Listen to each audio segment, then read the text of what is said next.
Ya Allah. Ya Allah lagi.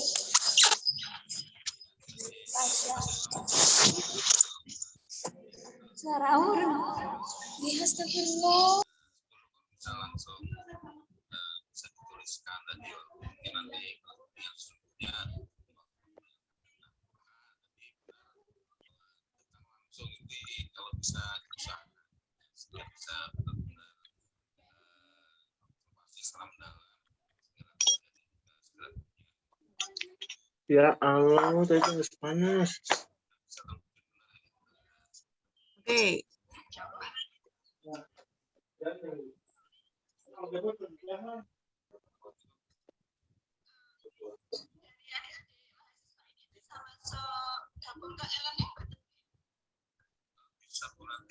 Oke, kita mulai ya teman-teman semuanya. Suara saya jelas ya?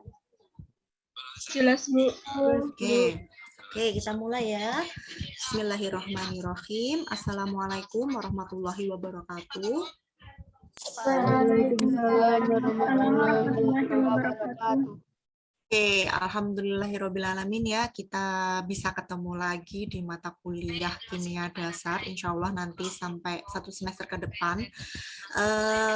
Mungkin dengan saya setengah semester ya, sampai UTS aja, nanti setelah UTS bersama Bu Laili. Di pertemuan yang pertama ini, sebentar ya, saya itu dua Zoom, jadi sebentar.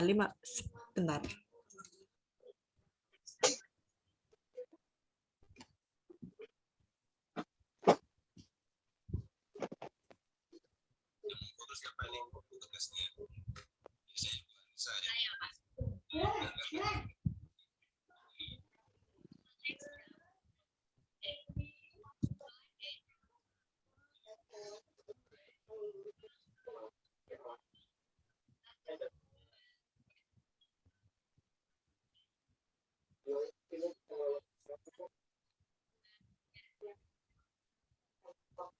Oke, sorry teman-teman. Oke, secara teknis sudah disampaikan ya di WhatsApp grup kemarin. Kemudian mungkin hari ini kita akan pendahuluan aja terkait dengan apa yang akan kita pelajari di kimia dasar itu nanti seperti apa, terus bagaimana tentang evaluasinya, penilaiannya di kimia dasar nanti seperti apa.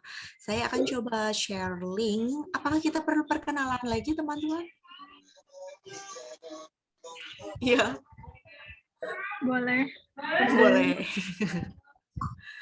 Oke, semakin kita semakin sering kita berkenalan, maka akan semakin ini.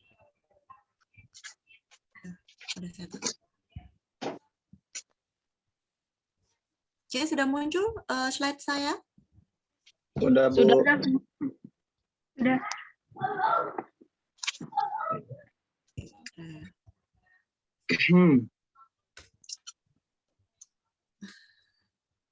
Oke, belum muncul ya? Udah ya? Sudah. Oke. Bu. Nah, teman-teman, sebagaimana yang kita tahu bahwa di kimia dasar ini kan kita 4 SKS ya. Ada 4 SKS kimia dasar, kemudian ada 1 SKS praktikum kimia dasar. Nah, 4 SKS ini terbagi menjadi 2 hari. Kemarin sudah saya sampaikan, mau 1 hari atau 2 hari kayak gitu kan. Ternyata ada kebijakan, saya juga mungkin saya ketinggalan informasi ya terkait hal itu, bahwasanya ketika daring itu dari universitas itu memberikan edaran 2 SKS itu yang biasanya 100 menit itu diubah menjadi 60 menit dan sisanya itu bisa diberikan tugas atau dan sebagainya. Sebenarnya tujuannya ini apa? Agar untuk menghemat kuota, kedua kayak nggak crowded dari pagi sampai sore Zoom terus kayak gitu loh, biar matanya juga nggak sakit sebenarnya kayak gitu.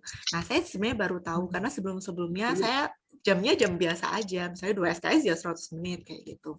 Nah, mungkin nanti kita sepakati aja terkait hal ini. Untuk yang 2 hari itu, untuk terkait dengan jadwalnya, sementara kan saya itu lihatnya itu 2 hari, yaitu hari ini dan hari Selasa besok jam 1. Tapi tadi saya bilang sama Mbak Nadia ya PJ-nya, Mbak Nadine ya, Mbak Nadine atau Mbak Nadia ya PJ-nya. Itu gimana kalau kita itu kelasnya pagi dan dia mau mencarikan saya di kelas pagi. Setuju nggak teman-teman kalau kita kelasnya pagi aja? Kalau Setuju. misalkan ada ya biar Setuju. fresh ya, Iya, apalagi Bu. mata kuliahnya Iya, mental tadi, kimia Bu. dasar kayak gitu kan. Meskipun dasar tapi kan juga butuh konsentrasi yang tinggi saya rasa. Ya, kalau udah siang, Bu. Ya betul. Kalau udah siang tuh udah ngantuk kayak gitu kan. Tapi semoga ini nanti tetap semangat ya, karena hari ini kan perdana ya teman-teman, perdana berada di bangku perkuliahan. Oke, Iya, Bu. seperti itu nanti untuk terkait dengan jadwal, saya koordinasikan lagi dengan PJ-nya, semoga ada kelas pagi. Nah, untuk yang hari kedua ini tentatif aja. Misalkan di hari pertama saya sudah selesai nih materinya. Kalau saya sudah selesai materinya, di hari kedua saya biasanya memberikan tugas. Teman-teman bisa mengerjakan soal, atau mencari literatur jurnal, atau sebagainya, atau mencari materi, mencari video, itu di hari yang kedua. Atau misalkan di hari pertama kita belum selesai, maka akan kita lanjutkan di hari kedua. Kita cari enaknya saja ya. Oke, seperti itu. Enggak, slide ya. Oke, ini terkait dengan pendahuluan, ada 4 SKS, dan ini wajib ya sistemnya. Kalau zaman saya dulu, kimia dasar itu ada 2, kimia dasar 1 dan kimia dasar 2. Kalau sekarang kimia dasar itu hanya 1, tapi SKS-nya dibesarkan. Nah, di kimia dasar ini apa saja yang akan kita pelajari? Tujuan dari pembelajaran kimia dasar pada kali ini, pada semester ini, itu adalah agar mahasiswa itu mampu memahami terkait dengan dasar-dasar teori ilmu kimia. Namanya kimia dasar, pasti kita ngomongnya tentang dasar-dasar ya. Kemudian juga terkait dengan reaksi-reaksi kimia, struktur materi, tabel periodik, sifat fisik, konsep mol, dan perubahan energi. Saya rasa ini familiar ya buat teman-teman karena di SMA atau di MAN dulu atau di SMK, mungkin ada yang dari SMK kimia, itu sudah membahas terkait dengan ini. Dan kita perdalam lagi terkait kimia dasarnya.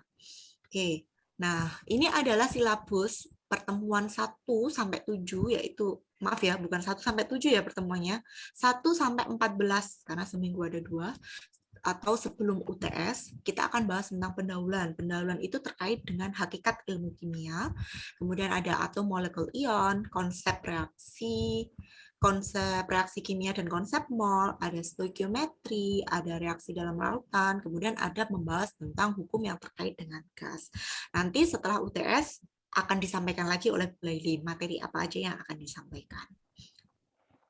Nah, ini adalah aturan perkuliahan. Saya belum fix dengan aturan perkuliahan, tapi saya sudah fix dengan evaluasi. Karena di evaluasi saya sudah koordinasi dengan Bu Laili bagaimana enaknya, dan kita sudah fix dengan evaluasi ini. Jadi, teman-teman mohon diterima ya yang dievaluasi ini. Persen-persennya, saya rasa ini tidak memberatkan teman-teman kok. Mungkin kita perlu membuat aturan perkuliahan. Saya di situ hanya mencantumkan toleransi kehadiran, karena ini sesuai dengan aturan dari fakultas, bahwasanya teman-teman itu boleh tidak hadir 25% dari jumlah perkuliahan. Kalau kita ada 28, berarti 25%-nya berapa? Itu boleh tidak hadir. Kalau kita secara luring kan seperti itu. Tapi kan kalau secara daring kan pasti teman-teman hadir ya, kecuali kalau memang urgent banget tidak bisa hadir kayak gitu. Nah, ini saya menuliskan di sini toleransi ketidakhadiran 25%. Adakah usulan dari teman-teman terkait dengan aturan kuliah?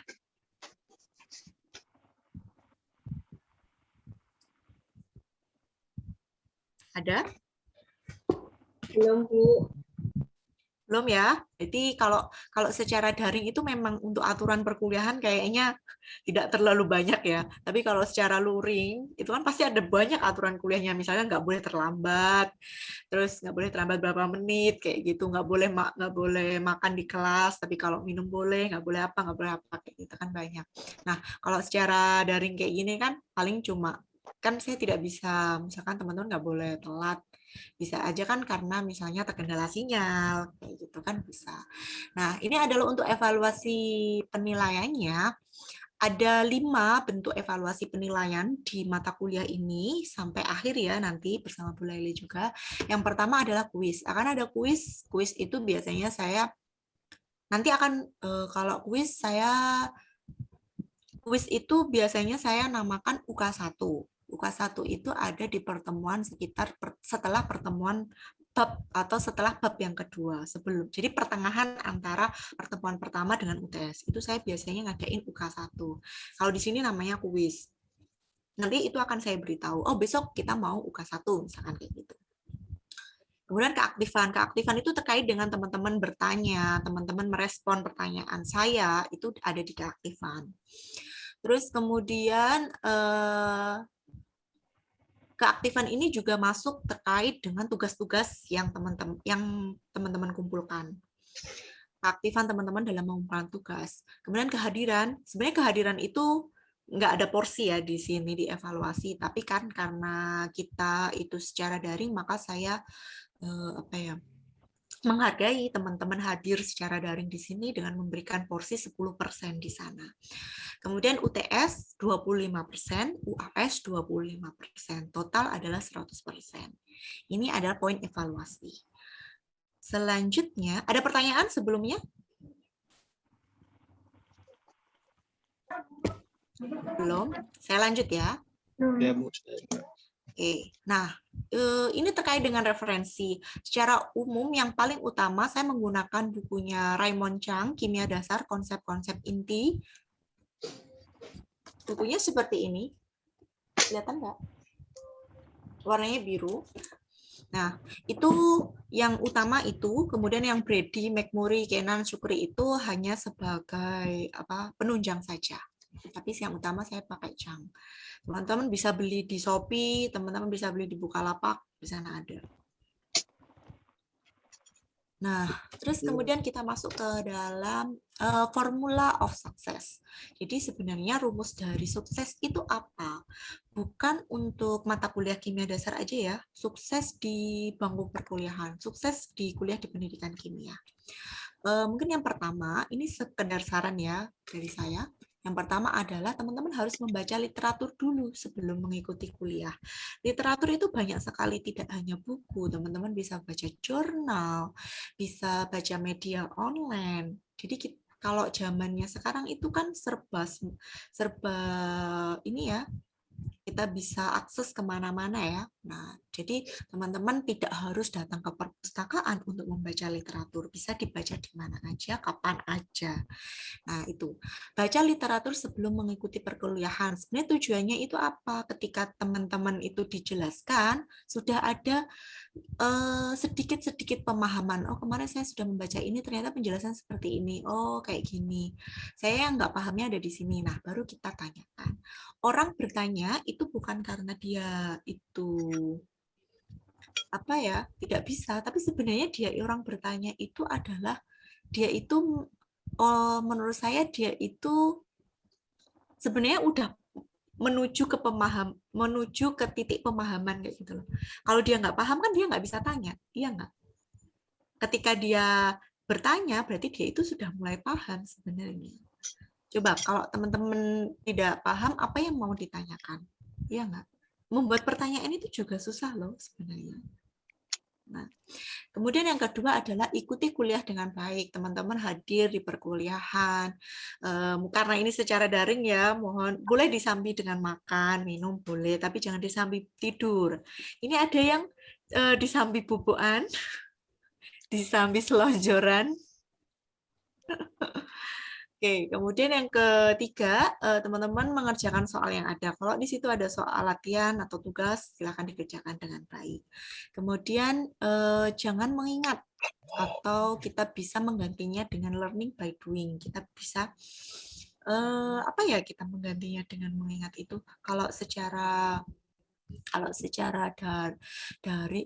luring itu kita bisa dengan do something ya. Tapi kalau dengan luring kayak gini teman-teman harus melakukannya sendiri karena kan nggak bisa bareng-bareng. Kemudian jangan menganggap mudah. Kalau ini apapun kegiatannya, sekecil apapun perannya yang teman-teman yang diberikan kepada teman-teman, itu jangan dianggap sepele atau jangan dianggap mudah. Berikan yang terbaik, meskipun perannya teman-teman itu katakanlah tidak berpengaruh atau perannya itu sangat kecil, tapi berikanlah yang terbaik. Kemudian yang terakhir, pelajari kembali materi yang diperoleh. Setelah hari ini memperoleh materi, teman-teman silakan mempelajari kembali. Nah, kemudian terkait dengan konsep-konsep kimia, konsep-konsep kimia apa saja yang, sorry ini salah ya, bukan sudah ya. Konsep-konsep kimia apa saja yang akan dipelajari pada pertemuan pertama kimia dasar ini? Nah, akan ada 7 pokok pembahasan yang kita bahas. Yang pertama mulai dari ilmu kimia atau hakikat ilmu kimia, metode ilmiah, penggolongan materi, sifat fisik dan kimia dari suatu materi, kemudian ada pengukuran, ada penanganan bilangan, kemudian ada metode faktor label dan penyelesaian soal. Sebenarnya pokok pembahasan ini itu merupakan pokok pembahasan secara umum ya. Bahkan tidak hanya kimia saja yang menggunakan, mata kuliah lain juga menggunakan. Misalkan seperti pengukuran. Pengukuran kan di fisika. Teman-teman dapat fisika dasar nggak ya?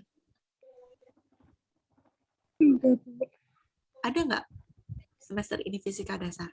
Belum, Bu. Oh, belum. Belum ada, Bu. Oh, belum. Ya, mungkin nanti. Nah, itu kan ada pengukuran. Di matematik, di kalkulus juga ada pengukuran. Penanganan bilangan, bagaimana ketentuan penulisan bilangan, di belakang koma itu harus berapa digit dan seterusnya. Kemudian ada metode faktor label penyelesaian, dan yang paling penting itu terkait dengan metode ilmiah.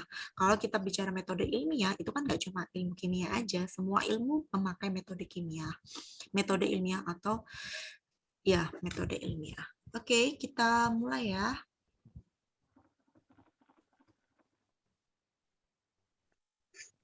Oke, sebelum kita mulai ke materi, mungkin ada yang ingin disampaikan? Oh, sorry, saya akan share ini ya, teman-teman.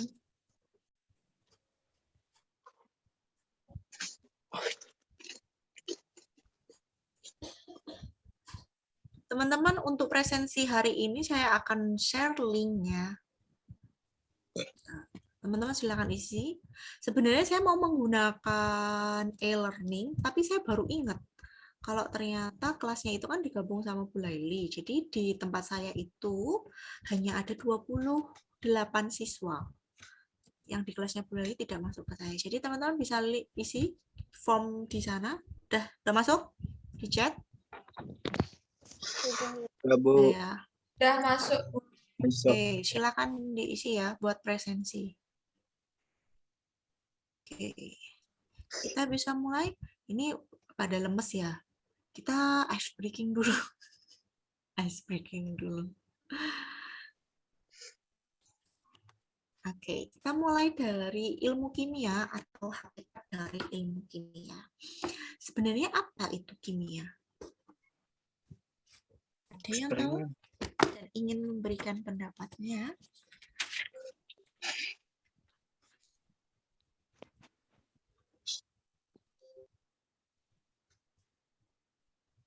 Oke, sambil kita berkenalan ya teman-teman semuanya. Saya kok nggak bisa lihat mahasiswanya. Siapa ini? Ada yang ingin menyampaikan kimia? Apa itu kimia? Ada? Siapa? Oke, kalau nggak ada saya tunjuk nanti jadinya. Ada nggak?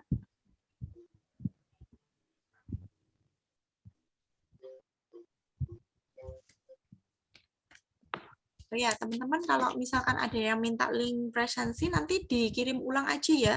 Kan saya kadang nggak lihat di kolom chat. Oke, Mas Hendrawan hadir? Mas Hendrawan? Hadir, Bu. Hadir. Oke, Mas Hendrawan. Iya. Asalnya dari mana, Mas Hendrawan? Dari Bantul. Oh, dari Bantul, deket ya. Bantulnya mana? Balikpapan. Membangun tapan. Oke.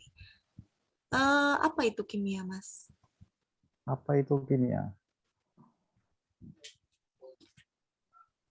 Kimia itu sebuah konsep yang melibatkan struktur atom,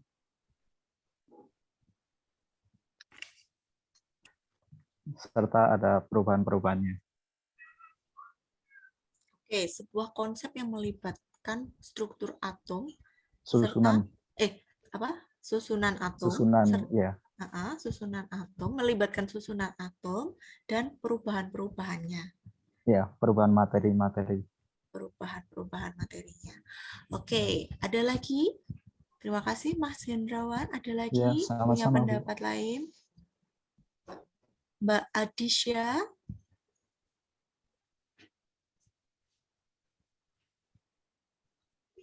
Mbak Adisya? Ya, Mbak Adisya.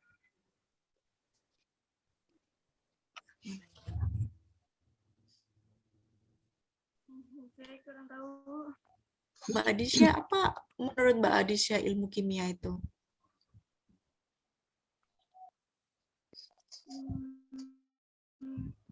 Ilmu yang pelajari unsur-unsur. Ilmu yang mempelajari unsur-unsur. Mungkin. Nggak apa-apa disebutkan aja, kan ini pengetahuan awal ya. Saya kan pengen tahu, menggali pengetahuan awal kimia itu apa. Oh, kimia itu belajar tentang atom-atom misalkan kayak gitu. Nggak apa-apa. Berarti tadi apa? Ilmu yang apa, Mbak? Mempelajari sebuah unsur-unsur. Oke, memang di kimia kan pelajari tentang unsur-unsur ya. Oke, nggak apa-apa. Oke, yang lainnya coba. Terima kasih Mbak Adisya. Saya Bu Ya, ada. Siapa ini? Yanti. Ya, Mbak Lisdianti dulu coba. Kimia itu belajar tentang susunan, struktur. Ya. Terus? Sifat. Itu struktur, sifat dari apa?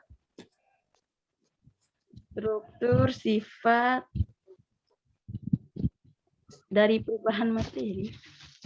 Oke, jadi dari perubahan materi ya. Oke, sebelumnya ada lagi? Terima kasih Mbak Lisdianti. Ada lagi yang ingin ditanya? Ada lagi yang ingin menyampaikan? Ya, siapa ini? Oh, banyak sekali. Saya, Bu. Ayo satu-satu ya, satu-satu dulu. Bagus nih, saya suka nih kayak gini nih. Siapa? Silakan ya, Mbak. Saya. Ya, Pak. Ini siapa? Ya, Mbak, silakan. Kimia adalah cabang dari ilmu fisika yang mempelajari tentang struktur dan sifat. Mempelajari tentang struktur dan sifat dari Cabang apa? ilmu fisika. Struktur dan sifat dari cabang ilmu fisika. Iya. Oke, terima kasih Mbak Aprilia. Ada lagi? Pasya, Bu. Saya Bu Ya, Vira. Fasya, Mas Fasya. Sebuah susunan dan sifat reaksi suatu unsur atau zat untuk menghasilkan suatu senyawa. Oke, sebuah susunan dari Susunan sifat dan reaksi, Bu. Susunan sifat dan reaksi untuk menghasilkan suatu unsur yang baru ya. Susunan sifat dan Oke, ini ceritanya untuk menghasilkan suatu unsur yang baru ya? Bukan, Bu, menghasilkan suatu senyawa. Oh, menghasilkan suatu senyawa. Oke, maksudnya senyawa yang baru. Oke, ada lagi? Terima kasih Mas Saya, Fasya. Saya Bu. Saya Bu Vira. Ya Mbak, silakan.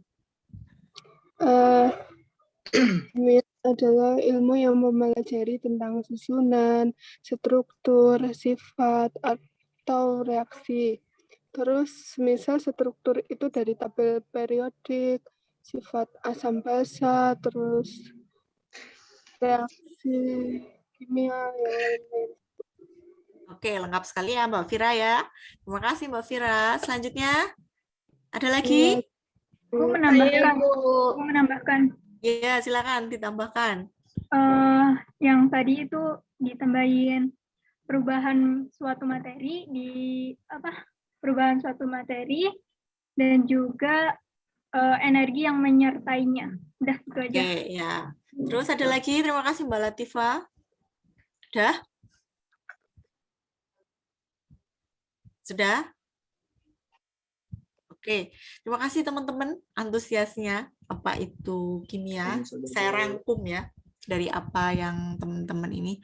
Kalau kita berbicara tentang ilmu kimia, berarti kita nanti akan mempelajari terkait dengan materi dan perubahannya. Jadi yang teman-teman sebutkan tadi, unsur, atom, senyawa, bla bla dan seterusnya itu saya rangkum menjadi suatu materi.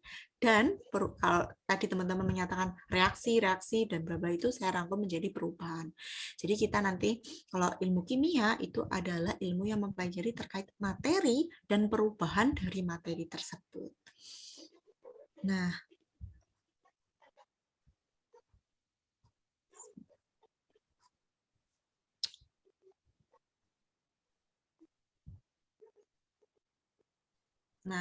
mungkin kalau teman-teman membayangkan terkait dengan kimia, itu biasanya adalah orang-orang yang memakai jas putih, bekerja di laboratorium, ya enggak? Bayangannya seperti itu enggak? Iya. Atau ada bayangan, ya pakai kacamata ya, atau ada bayangan lain mungkin. Kok jadinya ini yang pakai APD itu ya, putih-putih itu loh. Atau mungkin ada bayangan lain ya? Cepat berubah, Bu. Oh, cepat berubah. Jadi cepat ini ya. Karena kayak profesor gitu ya. Jadi cepat tua gitu ya. Iya, cepat botak itu. Itu ya yang mungkin bikin gambarannya. bom, Bu, biasanya. Oh, yang bikin bom biasanya. Nah, konsep-konsep itu kalau saya dulu mikirnya kimia itu yang biasanya pakai jas di laboratorium, bekerja dengan alat-alat atau bahan-bahan kimia seperti itu. Ternyata setelah belajar kimia itu nggak melulu tentang laboratorium dan alat bahan-bahan lab yang berbahaya itu. Tapi sebenarnya kita juga bisa mempelajari kimia itu atau kalau itu kita ngomongnya lab basah ya. Atau kalau kita sekarang ngomongnya lab kering. Lab kering itu kita duduk di tempat kerja kita hanya menggunakan laptop. Terus ada beberapa aplikasi di situ, kimia di situ, udah kita bisa kerja, kita bisa melakukan penelitian. Jadi kimia itu nggak tentang kita di laboratorium, tapi sekarang eranya itu kita bisa bekerja atau menghasilkan suatu penelitian itu dengan lab kering. Seperti yang Ibu sampaikan waktu di apa ya kemarin itu? Sospem ya, perkenalan di Sospem itu. Penelitian kimia itu bisa menggunakan beberapa software untuk menghasilkan suatu penelitian. Kayak yang sedang saya kerjakan itu kan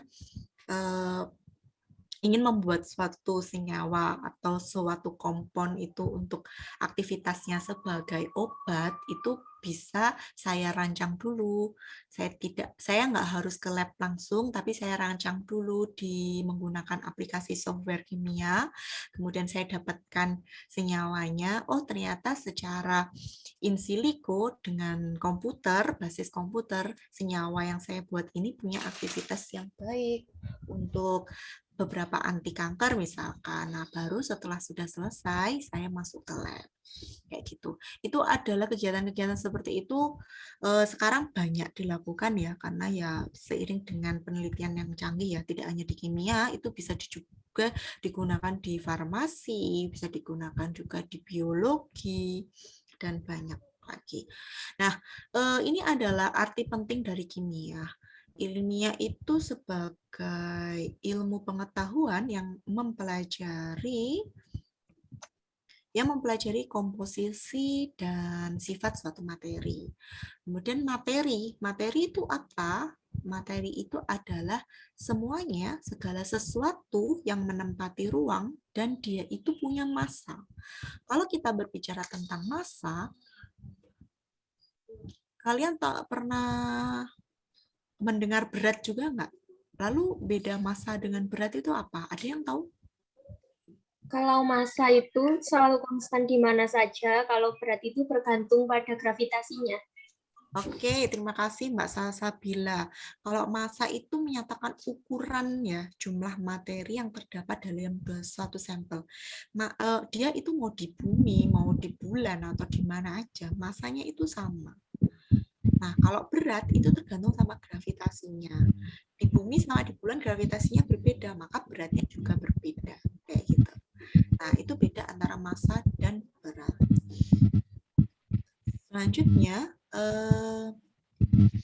kimia itu memiliki posisi yang penting dalam ilmu pengetahuan ya, karena segala sesuatunya itu pasti tersusun atas bahan kimia. Pengetahuan tentang kimia itu sangat berarti untuk cabang ilmu pengetahuan apa saja. Kalau ada quote seperti ini quote andalan ya dulu waktu Ibu kuliah dari Prof. Untoro. Ini almarhum ya, dosen UGM, tapi zaman dulu itu mengajar di UIN. Beliau selalu menyampaikan bahwa life is chemistry, there is no life without chemistry. Maknanya apa? Bahwa segala sesuatu yang ada itu tersusun atas kimia. Coba teman-teman sebutkan apa yang ada di dunia ini yang nggak tersusun atas kimia.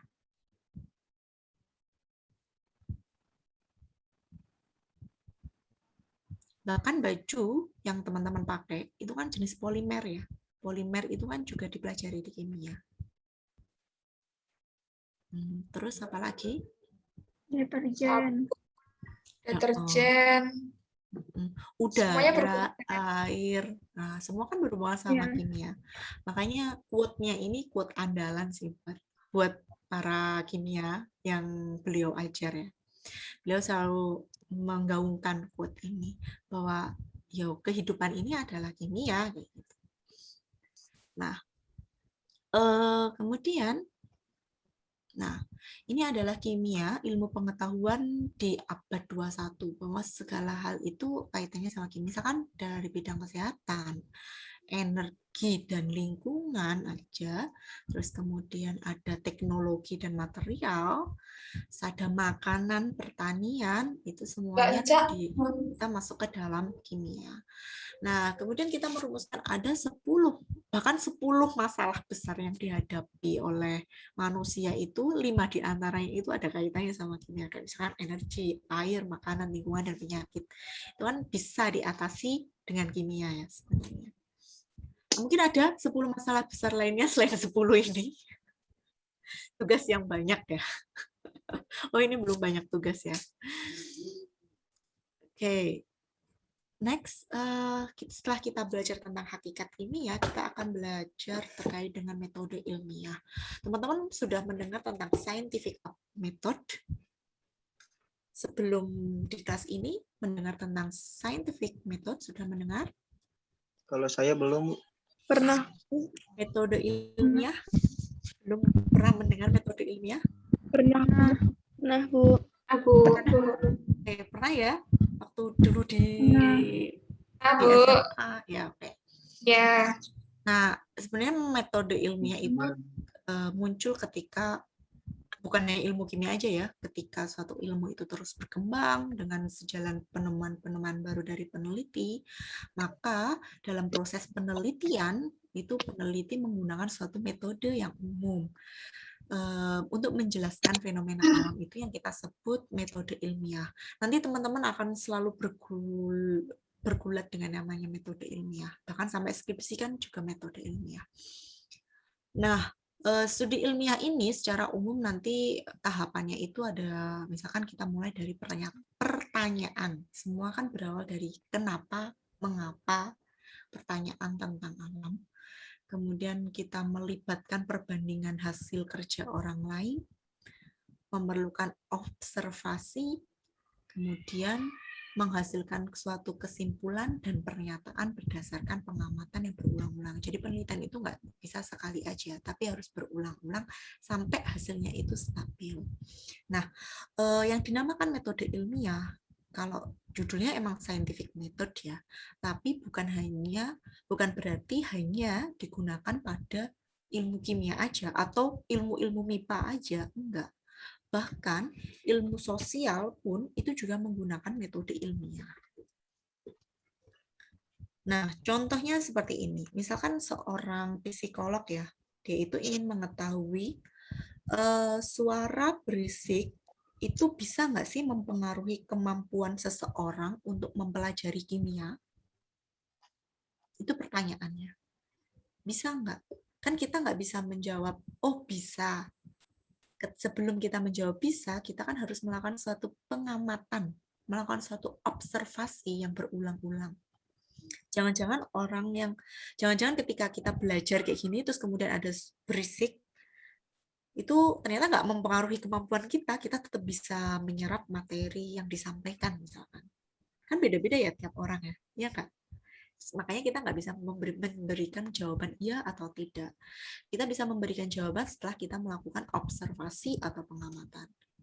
Nah, observasi atau pengamatan tadi itu kita menggunakan pendekatan yang dikatakan metode ilmiah. Itu sama juga kalau dalam sains, misalnya seorang kimiawan itu tertarik mau mengukur panas yang dihasilkan ketika suatu gas hidrogen itu terbakar di udara. Nah, gimana caranya? Berarti kan kita harus melakukan suatu observasi. Pertama-tama kita identifikasi masalah dulu, kita observasi dulu, kemudian hasilnya seperti apa, kita tarik hipotesis dan seterusnya. Nah, itu serangkaian kegiatan itu namanya metode ilmiah atau scientific method. Antara kedua penelitian tadi, yang psikolog sama kimiawan tadi, itu sama-sama menggunakan metode ilmiah.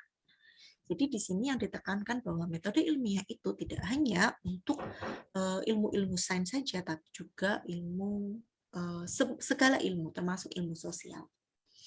Nah, pertama-tama tadi kan kita langkah pertama itu kan ini ya, mengidentifikasi masalahnya itu apa. Kemudian langkah selanjutnya itu kita merancang suatu percobaan. Dari percobaan yang kita rancang tadi, apa yang kita hasilkan? Kita memperoleh suatu data. Yang dinamakan data, itu ada data kualitatif dan ada kuantitatif. Ada yang tahu bedanya kuali dan kuanti? Kalau kualitatif,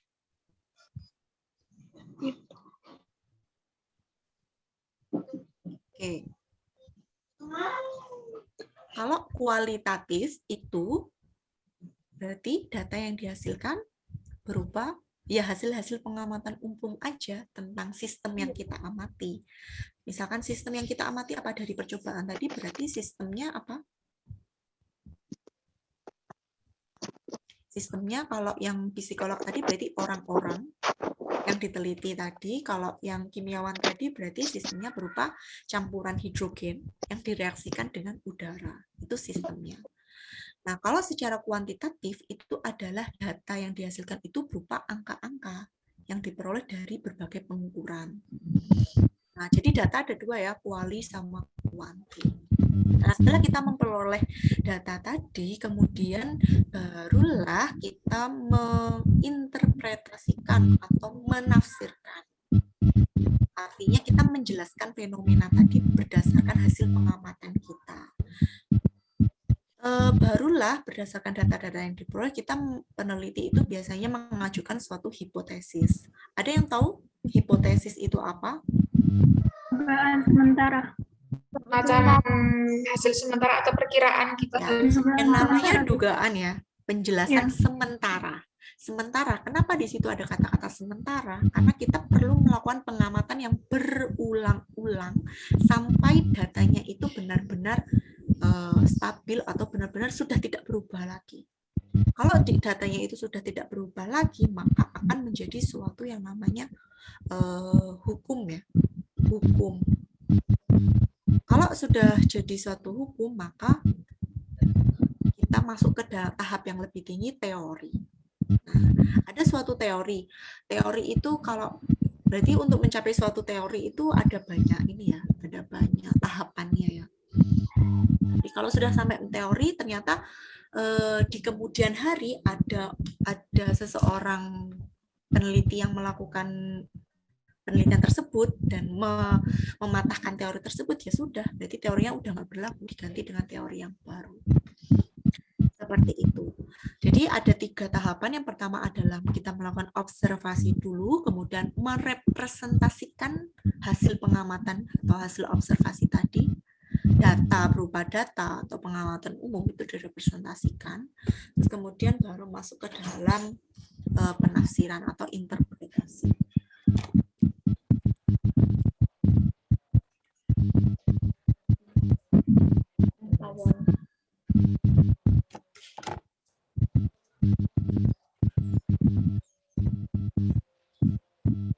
Oke, selanjutnya, nah ini terkait dengan hipotesis tadi ya, hipotesis teori. Nah, ini observasi, kita mendapatkan informasi secara umum, kemudian kita masuk ke dalam hipotesis atau penjelasan yang didasarkan pada pengetahuan yang sebelumnya, itu sifatnya adalah sementara, karena sementara kita harus melakukan eksperimen lagi. Dari hasil eksperimen, ternyata datanya sama, tidak berubah, kayak gitu. Ya sudah, kalau datanya berbeda, kita buat eksperimen lagi. Kalau dari hasil eksperimen datanya berubah, kita buat hipotesis lagi. Kayak gitu terus, ini muter di sini terus sampai datanya itu stabil. Ketika datanya itu sudah stabil, maka kita masuk ke dalam hukum. Menceritakan apa yang terjadi yang di sini itu. Setelah hukum, ya kan, sudah ada hukum, barulah dari hasil eksperimen itu kita masuk ke dalam teori. Teori kalau misalkan sudah tidak ada teori baru yang bisa mematahkan teori yang lama, maka teori lamanya tumbang, kita gantikan dengan teori yang baru. Seperti itu siklus dari metode penelitian. Nah, kemudian selanjutnya kita masuk ke dalam penggolongan materi. Sebenarnya ini saya ada gambar, kok gambarnya hilang ya di tengah-tengah ini. Penggolongan materi. Nah, tadi kalau kita belajar tentang kimia, kita nggak bisa lepas dari kata-kata materi. Segala hal itu kita masukkan ke dalam materi. Ya, unsur, senyawa, terus kemudian zat, kita masukkan semua di materi. Karena kimia tadi itu adalah ilmu tentang materi dan perubahannya, maka materi itu segala sesuatu yang menempati ruang dan memiliki massa. Nah, ada yang dinamakan zat. Jadi zat itu masuk ke dalam materi ya. Zat itu adalah materi yang memiliki susunan tertentu atau tetap dan sifat-sifatnya tertentu pula. Misalkan ada air. Air itu susunannya tertentu ya dan tetap. Air itu struktur kimianya apa? H2O. H2O. Mau di mana aja, air itu H2O, mau di air di Indonesia, air di luar negeri, air di sungai, air di laut, itu air adalah H2O. Amonium juga kayak gitu. Sukrosa, emas, oksigen mau di mana aja itu juga O2. Nah, makanya dikatakan di sini itu adalah zat karena dia punya susunan tertentu dan tepat. Sifat-sifatnya juga tertentu. Oh ini. Nah, ini materi ya. Materi itu terbagi menjadi ada gas, cair, dan padat. Di sini kita bisa membedakannya di sini. Kalau misalnya padat, itu antara partikel satu dengan yang lain itu berdekatan atau rigid. Nah, padat. Kalau cair itu ada jaraknya antara partikel satu dengan yang lain. Kalau gas itu jaraknya paling jauh, ya nggak? Nah, itu mau menjelaskan terkait dengan materi tadi.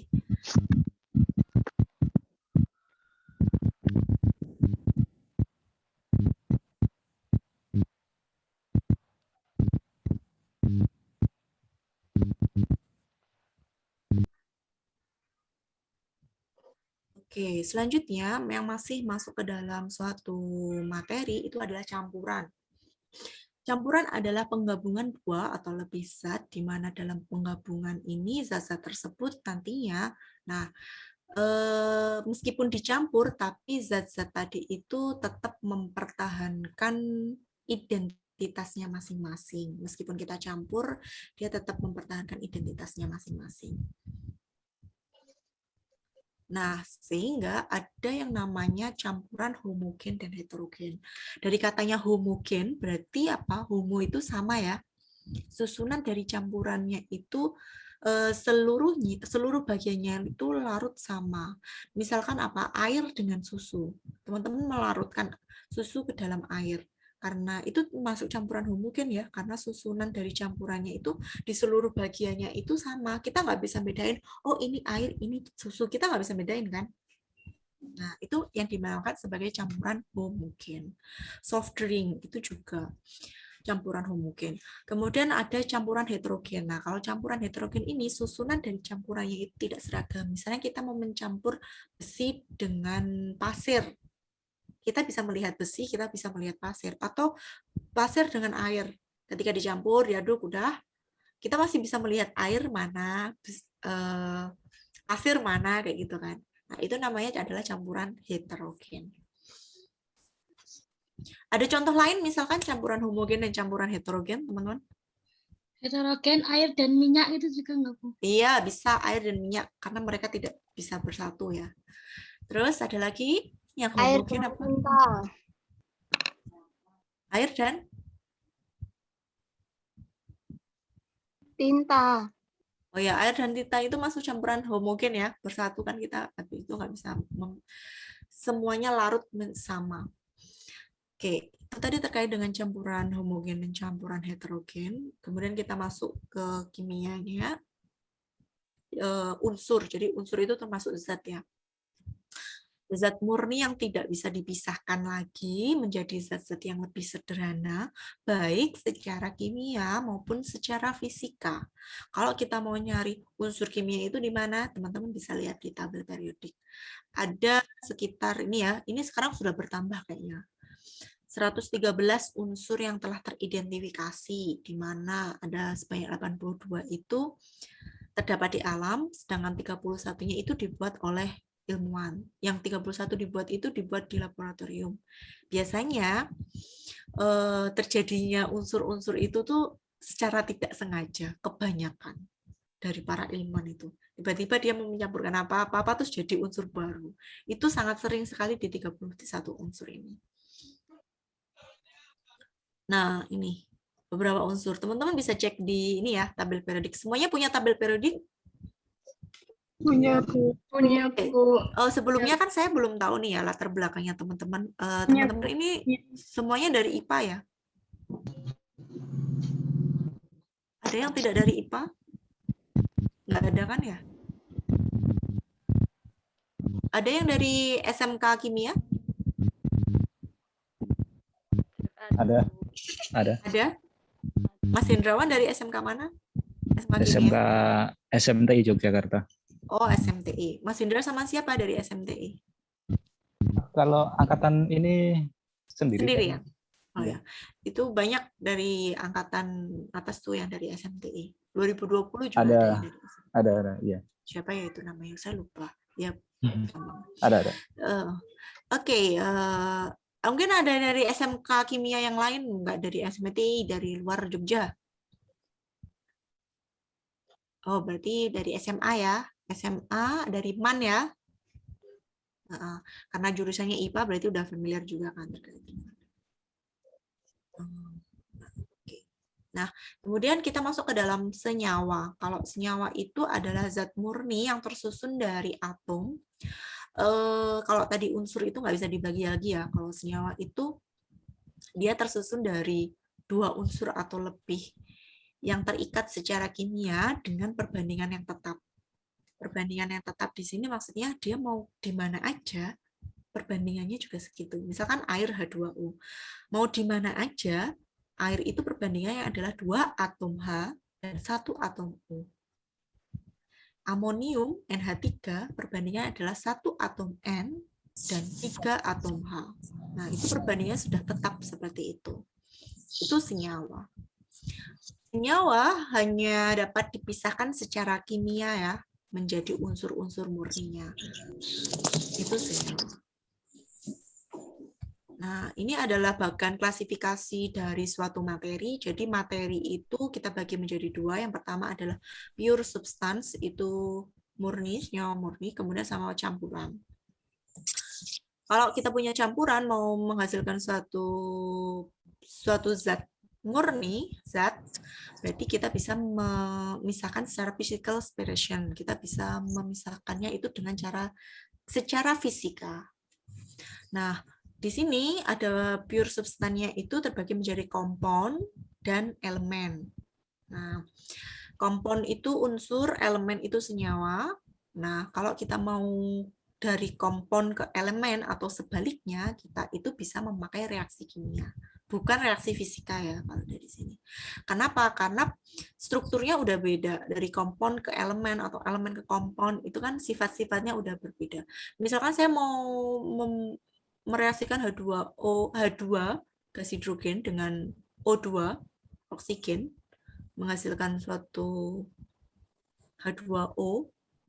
Nah, antara H2O dengan gas hidrogen dan gas oksigen itu sifatnya sudah berbeda. Makanya kita nggak bisa ngomong tentang physical separation, tapi kita ngomong chemical reaksinya. Nah, kemudian di mixture campurannya, campuran tadi udah dijelasin ada homogen sama heterogen. Kalau homogen itu same properties-nya, ada sama jenisnya. Kalau ini ada 2 atau lebih frasenya. Misalkan minyak sama air. Air dengan pasir. Itu kan frasenya udah berbeda. Nah, kemudian kita masuk ke dalam sifat fisik dan sifat kimia materi. Kalau tadi saya ngomong separation, physical separation sama chemical separation. Nah, ini kan ada sifat fisika sama sifat kimia dari suatu materi. Ada yang tahu apa sifat fisik, sifat kimia? Oh, kalau di sini udah ada ya. Sifat fisik itu bisa diukur dan diamati tanpa mengubah susunan atau identitas suatu zat. Kita ya physically, misalkan rambutnya panjang, terus hidungnya mancung, matanya bulat. Physically kita bisa mengukur, bisa mengamati. Kalau di sini contohnya secara kimia, misalkan pencairan es, larutnya gula di dalam air, itu kan fisiknya aja. Kita bisa, kalau misalkan gula dilarutkan di dalam air, kita bisa nggak menghasilkan gula lagi?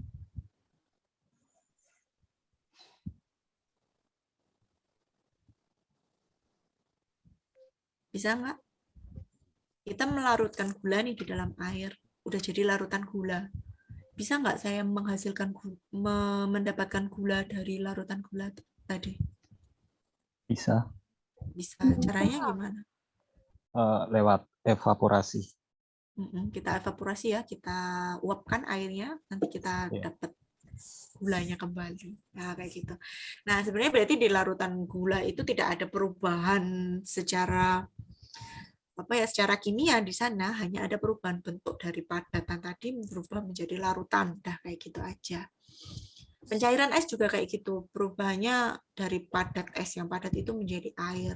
Strukturnya sama, es itu kan juga H2O, air yang meleleh tadi, es yang meleleh menjadi air tadi kan juga H2O.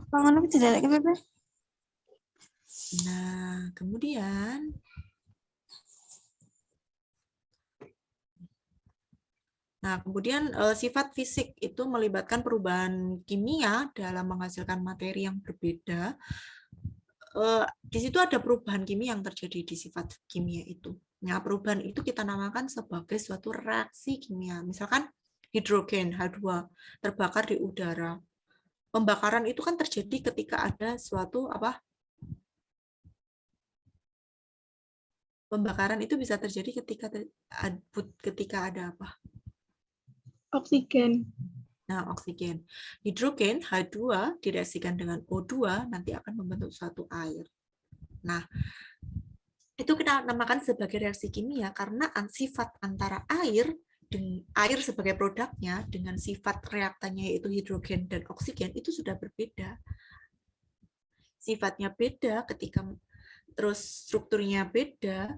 Nah, perubahan kimia ya, berarti menghasilkan senyawa materinya itu udah beda. Makanya kita namakan itu adalah perubahan kimia atau sifat kimia atau di situ terjadi reaksi kimia. Oke. Ada lagi contoh sifat kimia dan sifat fisika? Oke, bisa?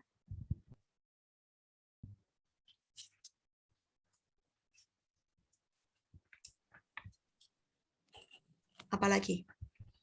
Kalau saya merebus telur itu kira-kira sifat apa? Fisik apa kimia? Kimia. Kimia. Kimia. Fisik. Fisik. Fisiknya berubah ya dari bentuk cairan ke padatan. Iya, Bu. Nah, sebenarnya kalau kita merebus telur itu nggak cuma fisik aja, ada kimia di sana. Susunannya juga berubah. Susunan kimianya juga berubah. Makanya kalau kita merebus telur itu fisiknya berubah, chemicalnya juga berubah. Kita makan suatu makanan, kita cerna, masuk ke dalam tubuh, itu reaksinya apa? Sifatnya apa? Fisik apa kimia? Pencernaan itu Kimia. kimia ya, karena di sana kan ada enzim ya, melibatkan enzim. Nah, itu tadi. Teman-teman membakar sampah itu adalah sifat kimia kan? Kita nggak bisa mengubah abu yang hasil pembakaran berubah menjadi sampah lagi kan, nggak bisa. Iya. Nah, kemudian sifat materi itu kita bedakan menjadi intensif dan ekstensif. Kalau intensif itu tidak bergantung pada ukuran sampel, misalkan di situ ada warna, titik leleh. Kalau ekstensif itu bergantung pada ukurannya, berapa volumenya, berapa masanya. Di sini secara umum sifat intensifnya itu lebih berguna untuk identifikasi materi. Biasanya kalau saya membuat suatu kompon atau senyawa sintesis, sudah dihasilkan komponnya, kira-kira senyawa ini, misalnya saya mereaksikan suatu zat A dengan zat B, menghasilkan zat C, gitu kan ya. Sudah terbentuk belum ya zat C-nya ini? Jangan-jangan zat C-nya ini bukan zat baru, tapi sebenarnya ini adalah senyawa A dan B, reaktannya tadi. Nah, untuk mengetahuinya, identifikasi awalnya itu adalah penentuan titik leleh. Titik lelehnya beda nggak sama reaktannya? Oh, ternyata titik lelehnya beda sama reaktan. Reaktannya titik lelehnya 60 sama 100. Produknya titik lelehnya adalah 120. Oh, berarti ini sudah produk baru ini. Berarti komponnya baru ini. Berarti kayak gitu. Nah, makanya sifat intensif itu lebih lebih berguna, lebih banyak kita gunakan dibandingkan dengan dibandingkan dengan sifat ekstensif kalau di dalam reaksi kimia. Nah, ini tadi. Ini ada 3 bentuk zat yang tadi ya, ada padat, cair, sama gas tadi.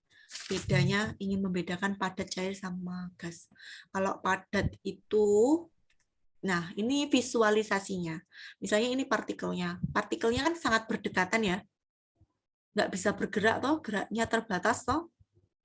Makanya itu berarti dia tanda-tanda. Berarti dia itu zatnya itu adalah padat. Kalau cair, partikelnya berdekatan tapi masih bisa bergerak lah ini. Ya. Masih ada jarak lah antara satu partikel dengan partikel yang lain. Ini cair. Nah, kalau jaraknya jauh-jauh ini, nah ini kita namakan sebagai gas. Ini saya nggak bisa ngapus nih, gimana ya? Iris. Oh ya, sorry. Nah, itu tadi tentang materi, kemudian kita masuk ke dalam pengukuran. Pengukuran ini nggak cuma dipakai di kimia aja, tapi di fisik, di matematik kita pakai ini. Bahkan di biologi juga kadang sering pakai pengukuran ya. Ini tadi dijelaskan antara perbedaan antara materi dengan massa dan berat. Kalau tadi sudah disampaikan Mbak Salsabila ya, kalau massa itu ukurannya itu menunjukkan jumlah atau kuantitas dari suatu materi. Misalkan satuannya massa, satuan SI-nya massa itu adalah kilogram. Kalau berat itu ada kaitannya dengan gravitasi. Berat itu berarti C kali massa. C itu kalau di bumi gravitasinya 1 ya. Kalau di bulan itu mendekati 0,1. Sehingga kalau di bulan itu lebih ringan apa lebih berat?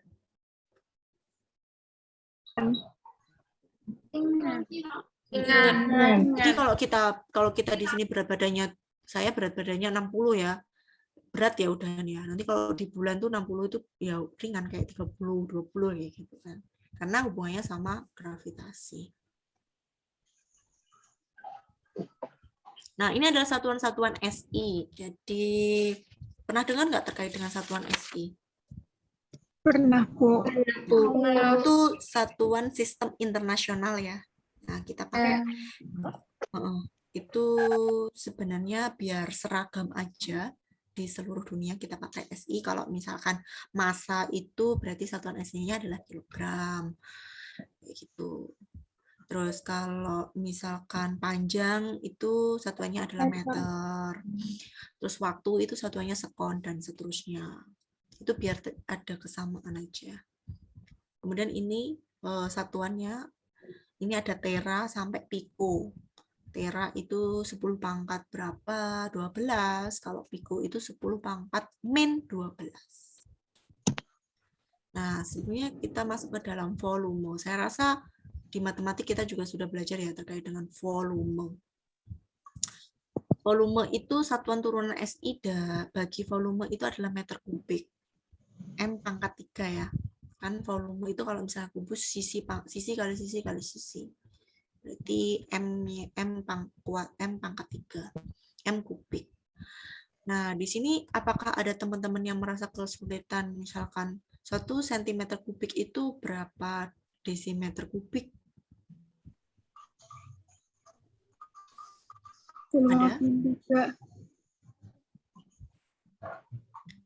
Ada? Ini kan centimeter kubik, 1 cm kubik itu berapa, mau ditanyakan berapa meter kubik ya.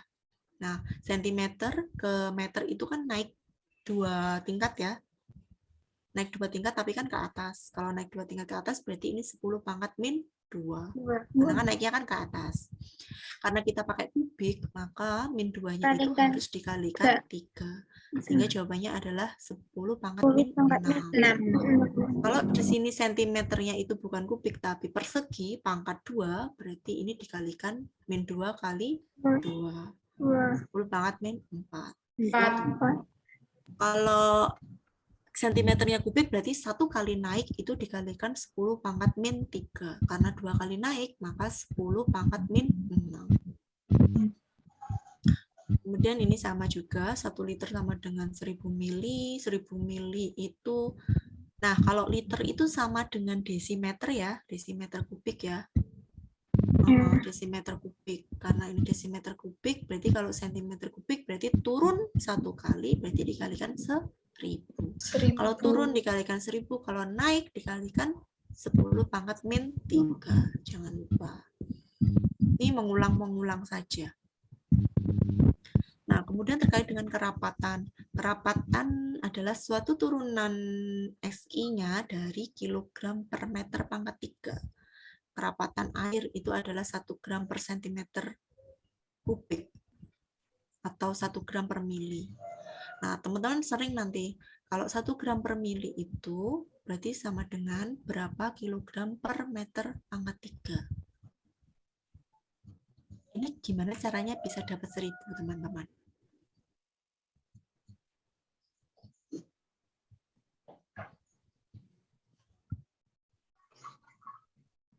Yang tahu nggak? Coba dioret-oret, dicoretkannya. Kok bisa 1 gram per mili itu bisa menjadi kilogram per meter pangkat 3?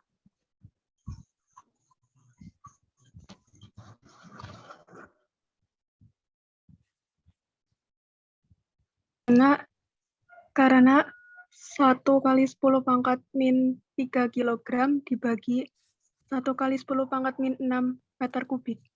Iya, siapa tadi yang jawab? Nurul, Bu.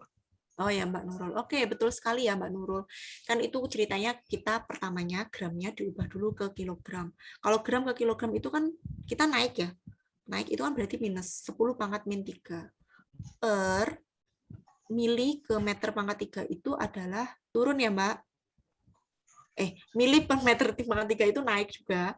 Naik 2 kali, tapi kan itu kubik ya. Makanya 10 pangkat min 6. Jadi 10 pangkat min 3 per 10 pangkat min 6. Berapa? 10 pangkat 3. Sehingga jadinya adalah 1000. Tuh. Itu kerapatan itu rumusnya adalah massa per volume. Nah, misalkan di sini contohnya ada sepotong platina, kerapatannya 21,5 gram per cm pangkat 3. Mempunyai volumenya ini. Berapakah massanya? Ya sudah, ini kan rumusnya ini. Massanya berapa, volumenya. Nah, D kerapatan sama dengan massa per volume. Kalau ditanya massa, berarti D kali volume toh. Kayak gini udah paham ya? Ya. Oke, alhamdulillah. Oke, sehingga 21,5 dikalikan ini. Karena ini bisa dicoret karena yang satu di atas dan yang satu di bawah. Tapi kalau misalkan sentimeternya di atas, itu nggak bisa dicoret ya. Yang bisa dicoret hanya atas sama bawah. Oke, saya rasa ini gampang lah ya. Udah paham lah. Nah, ini terkait comparison of 3 temperatur, ada Kelvin, Celsius, sama Fahrenheit.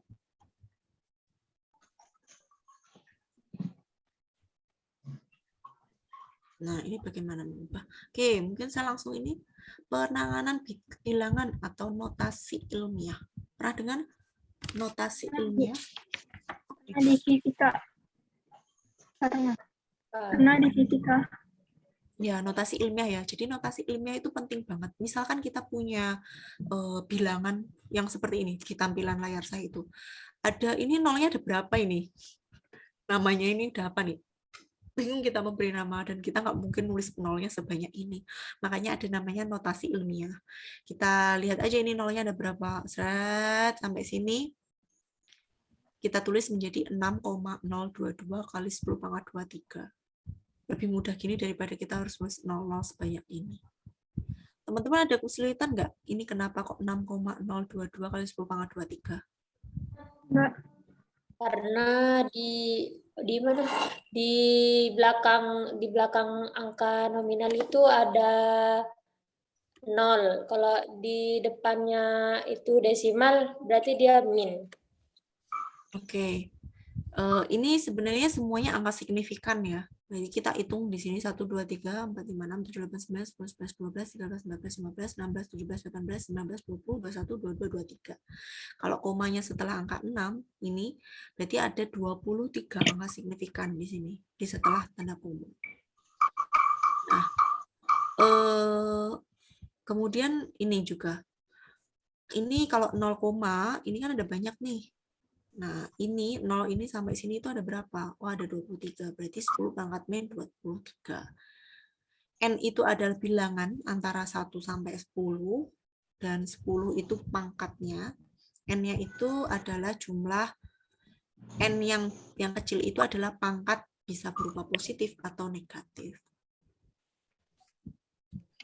Nah, ini adalah notasi ilmiah. Notasi ilmiah, kalau misalkan kita punya 586,762, gimana caranya kita mau menggeser desimalnya? Misalkan kita geser komanya di belakang 5, berarti di sini kali 10 pangkat 2 ya. Tapi kalau gesernya itu ke kanan, maka jadinya 10-nya pangkat minus. Kalau geser komanya ke kiri, 10-nya pangkatnya jadi positif. Kalau gesernya ke kanan, pangkatnya jadi negatif. Ini kayak gini ada masalah nggak, teman-teman? Enggak ya? Atau ada masalah? Mungkin bisa tahu ada masalah atau enggak kalau kita masuk ke soal kali ya. Nah, ini penambahan pengurangan sama, terkait penambahan sama pengurangan, kalau misalkan ada pangkatnya, ini kan pangkatnya berbeda nih, harus kita samakan dulu pangkatnya. Misalkan samain 4, kalau kita ingin menyamakan pangkatnya menjadi 4, ini, koma desimal digeser dulu ke kiri. Ini kita geser ke kiri menjadi 0,39, maka ininya bertambah menjadi 10 pangkat 4, barulah kita bisa tambahkan. Kayak gitu. Kalau nggak disamakan, maka kita nggak bisa menambahkan. Nah, perkalian juga sama. Kalau terkait dengan perkalian, kita nggak perlu menyamakan ya. untuk perkalian, jadi yang dikalikan bilangannya, terus pangkatnya itu kalau perkalian itu ditambah, berarti min 5 ditambah 3. Kalau perkalian itu berarti pangkatnya itu ditambah. Kalau pembagian itu pangkatnya dikurangi. Ingat-ingat, tidak disamakan, tapi yang disamakan itu hanya ketika ditambah penambahan. Kalau perkalian sama pembagian itu pangkatnya, kalau perkalian itu ditambah, kalau pembagian itu dikurangi. Coba, misalkan saya punya 10 pangkat 2 kali 10 pangkat min 5 ditambah 6 kali 10 pangkat min 6. Kira-kira berapa jawabannya?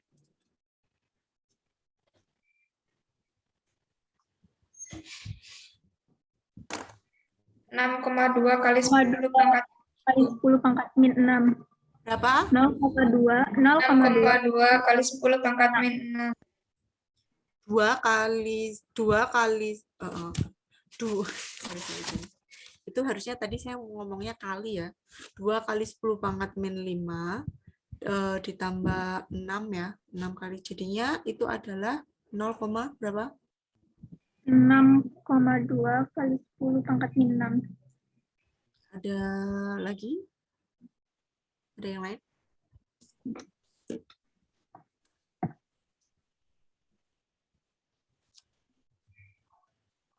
Bukannya 26 kali 10 pangkat min 6 ya?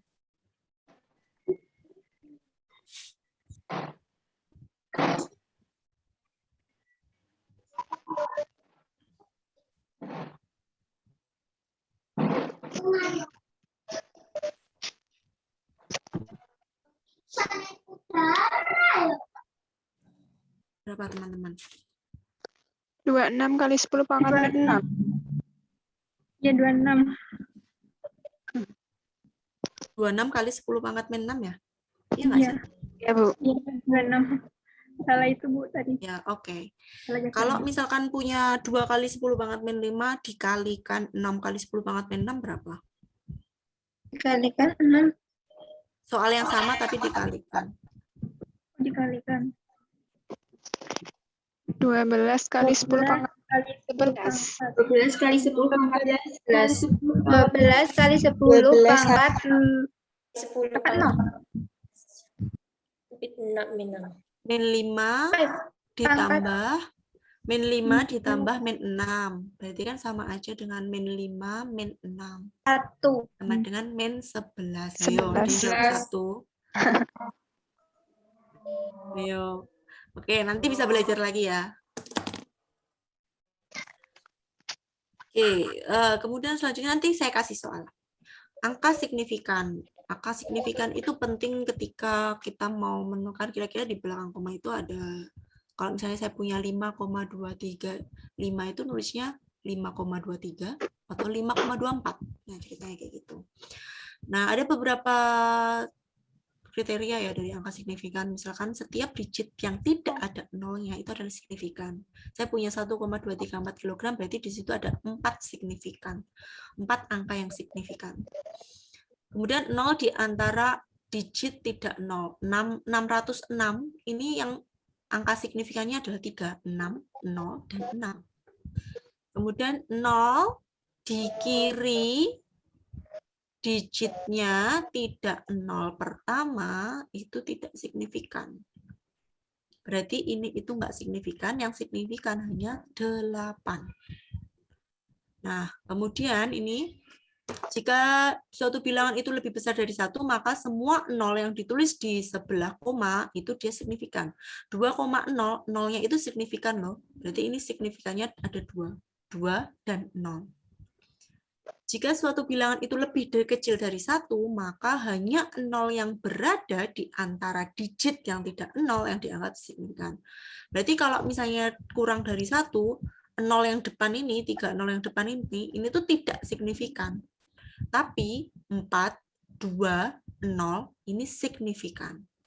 Ini memang agak ribet dipahami ya. Kalau semuanya nggak ada 0, berarti dia signifikan.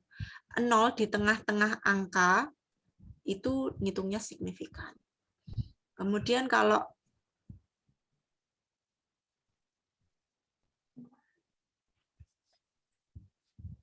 Kemudian kalau misalkan dia itu angkanya lebih dari 1, kan 2,0 itu kan lebih dari 1, maka nolnya itu signifikan. Kalau angkanya itu lebih kecil dari 1, 0,00420, yang signifikan itu adalah 420. Berarti ada 3 angka yang signifikan. Itu terkait dengan angka signifikan.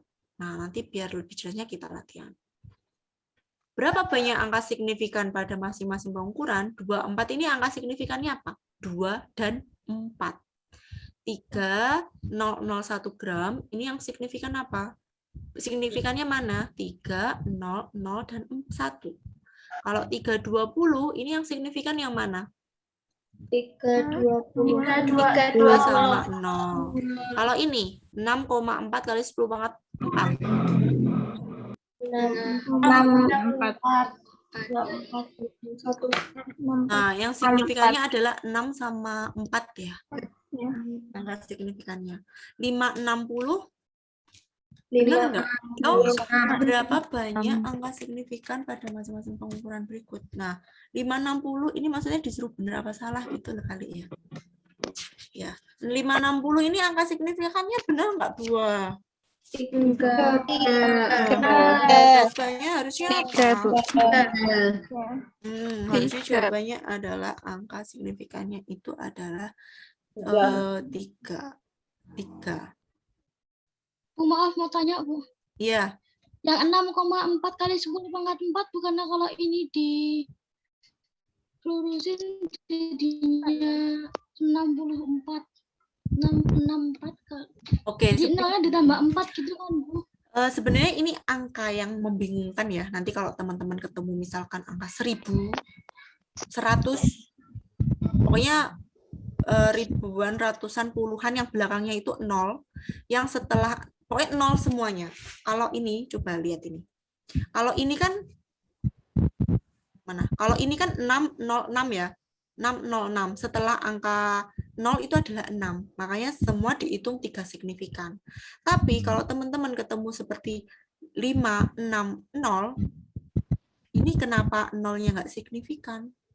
Nah, kalau 0 yang di paling belakang itu memang membingungkan, kayak misalnya 6,4 kali 10 pangkat 4. Ini kan sebenarnya adalah 64000 ya, 64.000. Berarti ada 3 angka 0.